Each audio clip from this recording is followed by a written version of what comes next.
साथियों, जीके से बहुत ही बहुमूल्य क्लास। टॉपिक रहेगा इंडियन ज्योग्राफी। देखिए, इंडियन ज्योग्राफी से आप लोगों को 20-20 क्वेश्चनों के 2 सेट कवर कराऊंगा। पहले 20 क्वेश्चनों का सेट 1 होगा, अगले 20 क्वेश्चनों का सेट 2 होगा। Total number of question 40 plus इसके फैक्ट भी आप लोगों को बता के चलूँगा। तो क्वेश्चनों की संख्या लगभग इसमें 60-70 आराम से पहुँच जाएगी। सबसे पहला सवाल देखना, भारत के किस प्रदेश की सीमा 3 देश नेपाल, भूटान, चीन से मिलती है? मेघालय, अरुणाचल प्रदेश, पश्चिम बंगाल या सिक्किम? सबसे पहले मैं बात करता हूं भारत की। तो भारत में इस समय 28 राज्य और 8 केंद्र शासित प्रदेश हैं। ठीक है। भारत का सबसे बड़ा राज्य क्षेत्रफल में राजस्थान है और सबसे छोटा गोवा है। जनसंख्या में सबसे बड़ा राज्य यूपी और जनसंख्या में सबसे छोटा राज्य सिक्किम है। लेकिन क्वेश्चन पूछा है, ऐसा कौन सा प्रदेश है भारत का जिसकी सीमा नेपाल, भूटान और चीन से मिलती है? सही आंसर जाएगा इसका सिक्किम। सिक्किम ऐसा भारत का राज्य है जो 3 देशों से स्पर्श किए हुए है। देखिए, नेपाल की राजधानी काठमांडू, मुद्रा नेपाली रुपया है। भूटान की राजधानी थिम्पू, मुद्रा न्यूगल ट्रम है। चीन की राजधानी बीजिंग, मुद्रा युआन और रोमन वेश है। आगे बात करते हैं अगले सवाल की तरफ। भारत का सर्वोच्च पर्वत शिखर कौन सा है? Kanchenjunga, Nanda Devi, Godwin Austen, 8611। 8611 ऊंचाई है किसकी? Godwin Austen. और अगर मैं विश्व के सर्वोच्च पर्वत शिखर की बात करता हूं तो वो माउंट एवरेस्ट है, जो कि नेपाल में फैला हुआ है। उसकी ऊंचाई 8850 मीटर है, ये भी याद रखना। लेकिन भारत का पूछा है तो गॉडविन ऑस्टिन है, याद रखो। अगले सवाल की तरफ चलते हैं। भारत की कौन सी पर्वत श्रेणी नवीनतम है? नवीनतम मतलब नई पर्वतमाला के नाम से किसे जाना जाता है?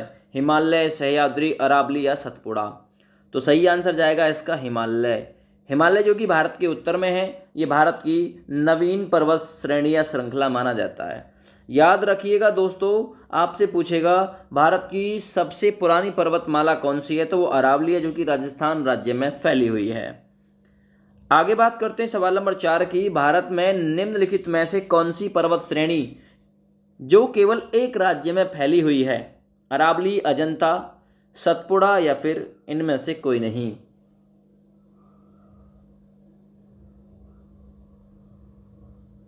देखिए, सही आंसर जाएगा इसका बी ऑप्शन, अजंता। अजंता की जो गुफाएं हैं औरंगाबाद महाराष्ट्र में हैं, बी ऑप्शन ठीक है। इनका जो निर्माण कराया था गुप्त शासकों ने कराया था। किसने?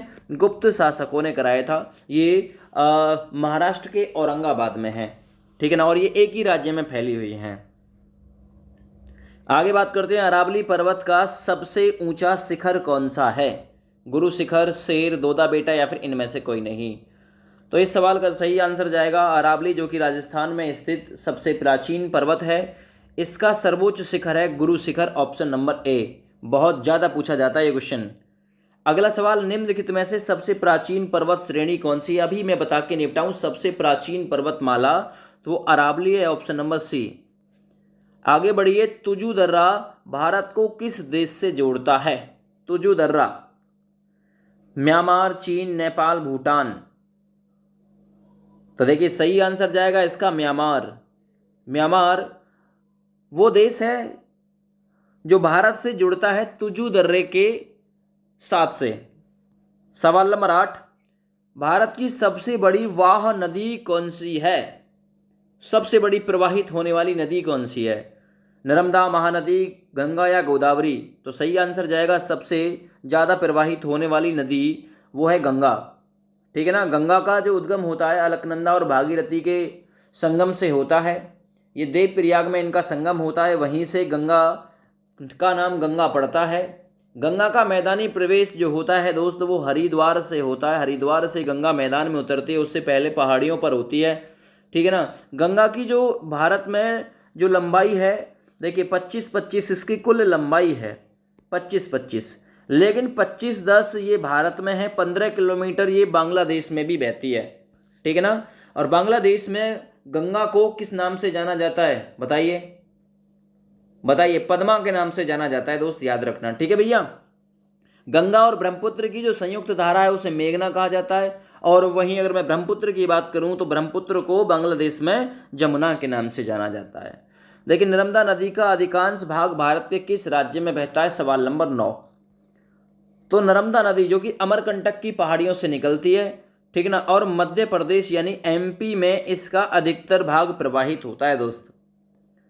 सवाल नंबर 10 देखिए, निम्नलिखित में से किस नदी का उद्गम स्थल भारत में नहीं है? भारत में कौन सी नदी का उद्गम स्थल नहीं है? चिनाब, रावी, सतलज या व्यास? तो सही आंसर जाएगा तिब्बत में मानसरोवर झील के पास से निकलती है सतलज नदी, ठीक है ना, तिब्बत की मानसरोवर झील के पास। ऑप्शन नंबर सी बिल्कुल इसके लिए ठीक है। राकस्ताल एक स्थान है, वहां से निकलती है। भारत की सबसे छोटी यानी सबसे बड़ी पूछी है, भारत की सबसे बड़ी मीठे जल की झील निम्नलिखित में से कौन सी है? अर्थात उसका जल आप जब पिएंगे ना तो वो मीठा होगा। पुष्कर, लोकटक, लोकटक है ना, ये मणिपुर में है, ठीक है, पुष्कर राजस्थान में है। ये वुलर झील ये J&K में है दोस्त। जल डल झील हो, और मैं बात करता हूँ यहाँ पे डल झील और वुलर झील की, J&K जो कि भारत का केंद्र शासित प्रदेश है, ठीक है ना। अक्टूबर 2019 के बाद भारत में दो नए केंद्र शासित प्रदेश बने थे, एक जम्मू कश्मीर और दूसरा बना था लद्दाख, लद्दाख लेह याद रखो, और जम्मू कश्मीर की राजधानी श्रीनगर बनाई गई। उत्तर पूर्वी भारत की सबसे बड़ी झील लोकटक किस राज्य में है? तो मैंने आपको ट्रिक से भी याद कराया था, लोकटकटकी लगाकर देखते हैं मणि को, तो मणिपुर, ये लोकटक झील मणिपुर राज्य में है दोस्त। आगे बात करिए, भारत में ताजे पानी की सबसे बड़ी झील वुलर झील किस राज्य में है? वुलर झील को ताजे पानी की झील भी कहा जाता है। तो देखिए ये राज्य काट देना क्योंकि केंद्र शासित प्रदेश है अब, ठीक है ना, तो जम्मू कश्मीर में है वुलर झील। आगे बढ़ते हैं, भारत की प्रसिद्ध लैगून झील कौन सी है? लैगून झील बहुत पूछा जाता है ये क्वेश्चन। तो चिल्का झील है जो कि उड़ीसा राज्य में है, उड़ीसा राज्य में है चिल्का झील। और उड़ीसा राज्य से ही मैंने महानदी बताया था आप लोगों को, महानदी है ना, यहीं पे बना हुआ है महानदी पे बांध, उड़ीसा राज्य में महानदी पर, ठीक है भैया। आगे बढ़ते हैं, भारत के किस राज्य में फुल्लर झील है? बहुत उपयोगी क्वेश्चन है। फुल्लर झील कहाँ पे है? तो उत्तर प्रदेश में है फुल्लर झील, याद रखना ऑप्शन नंबर डी। सवाल नंबर 16 देखिए, भारत में प्रथम बहुउद्देशीय नदी घाटी परियोजना का निर्माण किस नदी पर किया गया था?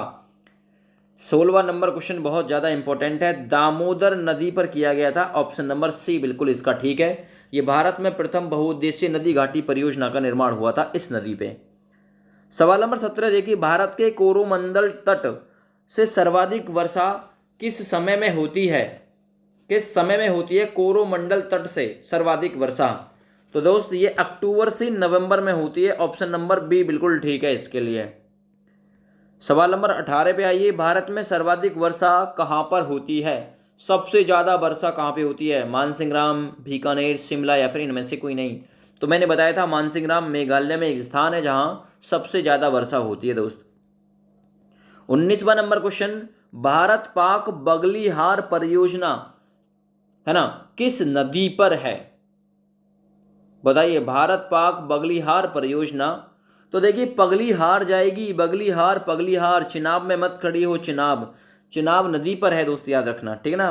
भारत पाक बगलीहार परियोजना। भारत के किस राज्य में जाड़े के मौसम में वर्षा होती है? ये एक और उपयोगी क्वेश्चन आया भाई, किस राज्य में जाड़े के मौसम में? देखिए जाड़े के मौसम में वर्षा होगी तो उड़ा के फेंक देगी उड़ीसा, उड़ीसा वो राज्य है, याद रखो दोस्त। ये सेट 1 कंप्लीट हो गया। दूसरा सेट लगाया है मैंने 20 क्वेश्चनों का, है ना, 20-20 करके ऐसे ही मैं आप लोगों को बराबर सेट देता रहूँगा। आप लोग भी देखिए कि हम लोग कितना कर सकते हैं इन 20 सवालों में से। मानचित्र पर दूरी मापने के लिए किस यंत्र का प्रयोग किया जाता है? पहला सवाल है दूसरे सेट का। तो देखिए मानचित्र पर दूरी मापने के लिए ऑप्सीसोमीटर का उपयोग किया जाता है। ऑप्शन नंबर सी ठीक है दोस्त। सवाल नंबर 2 देखिए, वायु में अपेक्षित आर्द्रता मापन हेतु प्रयुक्त उपकरण। आर्द्रता मतलब वायु में यदि आप लोगों को नमी मापनी है कि कितनी नमी है तो किससे मापोगे?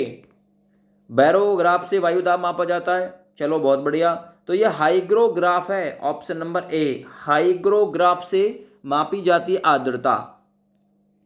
सवाना प्रकार की घास भूमियां कहाँ पर पाई जाती हैं? सवाल नंबर 3, बहुत ही उपयोगी क्वेश्चन है ये। सवाना घास भूमियां पाई जाती हैं उत्तरी मध्य अफ्रीका में पाई जाती हैं। ऑप्शन नंबर सी ठीक है। सवाल नंबर 4, सामान्यतः विश्व को कितने प्राकृतिक प्रदेशों में विभाजित किया गया है? एक और उपयोगी सवाल, विश्व को कितने नेचुरल है ना स्टेट्स में डिवाइड किया गया है प्राकृतिक प्रदेश में, तो सही आंसर जाएगा 12। सवाल नंबर 5, किस प्राकृतिक प्रदेश को आलस्य का प्रदेश कहा जाता है? 12 प्रदेशों में बटा हुआ है विश्व, लेकिन किस प्रदेश को आलस्य प्रदेश के नाम से जानते हैं? तो विषुवतीय प्रदेश को आलस्य का प्रदेश कहा जाता है दोस्त। सवाल नंबर 6, कांगो घाटी में किस प्रकार की जलवायु पाई जाती है?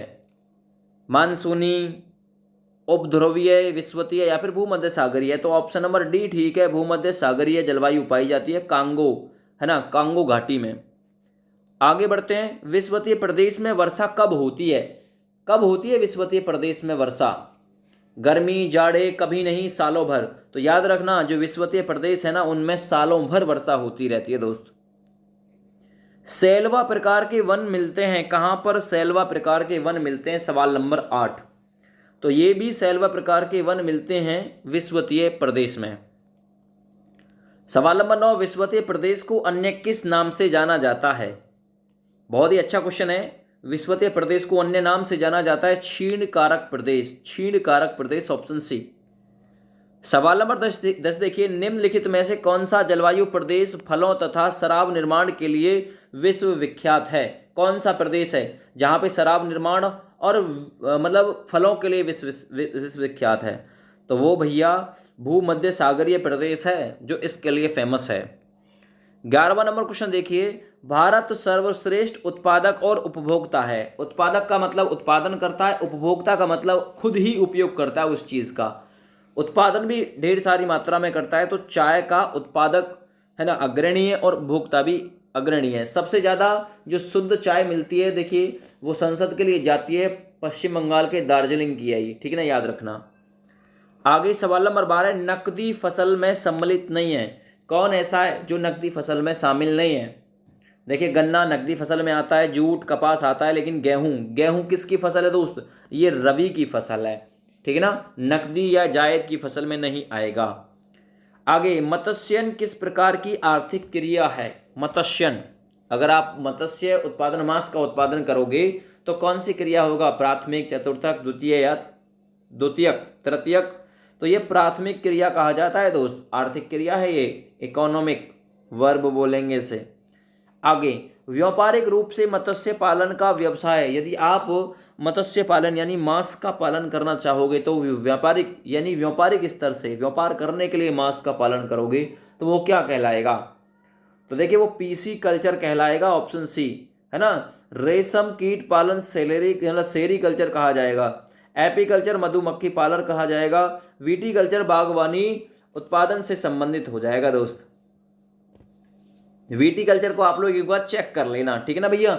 नीली क्रांति किससे संबंधित है? नीली क्रांति मत्स्य पालन से संबंधित है, ठीक है ना, इसको चेक कर लेना एक विटीकल्चर को। वैसे अंगूर बागवानी से ही आएगा विटीकल्चर जहां तक हो सकता है, ठीक है। चलो सवाल नंबर 16 की तरफ आते हैं। सवाल नंबर 16 में पूछा है प्लैंकटन क्या है? वन है, कृत्रिम उपग्रह है, धूमकेतु, समुद्र मछलियों का भोजन है। तो प्लैंकटन जो है ना वो समुद्री मछलियों का भोजन कहा जाता है, ऑप्शन डी ठीक है, ठीक है भैया। चलिए सवाल नंबर 17 पे आ जाइए। हैरिंग पॉन्ड के नाम से किसे जाना जाता है? Herring pond, important question. सवाल नंबर 17, तो हैरिंग पॉन्ड के नाम से अटलांटिक महासागर को जाना जाता है, ऑप्शन सी ठीक है। सवाल नंबर 18, निम्नलिखित में से कौन धात्विक खनिज है? कौन सा है जो धात्विक खनिज है? सोने को धात्विक खनिज भी कहा जाता है, बी विकल्प ठीक हो जाएगा। सवाल नंबर 19 देखिए, निम्नलिखित में से कौन आणविक खनिज है? क्वेश्चन नंबर 19 सही आंसर है मॉलिब्डेनम। इसे आणविक खनिज के नाम से भी जाना जाता है। सवाल नंबर 20 और आज की वीडियो का अंतिम सवाल है दोस्त, ऑस्ट्रेलिया का महत्वपूर्ण लौह अयस्क उत्खनन केंद्र कौन सा है? देखिए ऑस्ट्रेलिया की राजधानी कैनबरा है, ठीक है ना, ऑस्ट्रेलिया की राजधानी कैनबरा, मुद्रा डॉलर है। ऑस्ट्रेलिया का महत्वपूर्ण लौह अयस्क जिसे पिलवारा के नाम से जानते हैं, ऑप्शन नंबर डी ठीक है, ठीक है ना भैया। इस वीडियो को अपने अपने दोस्तों के पास में शेयर करना। इसी प्रकार से अगली वीडियो भी लाऊंगा, जल्दी आऊँगा। जय हिंद।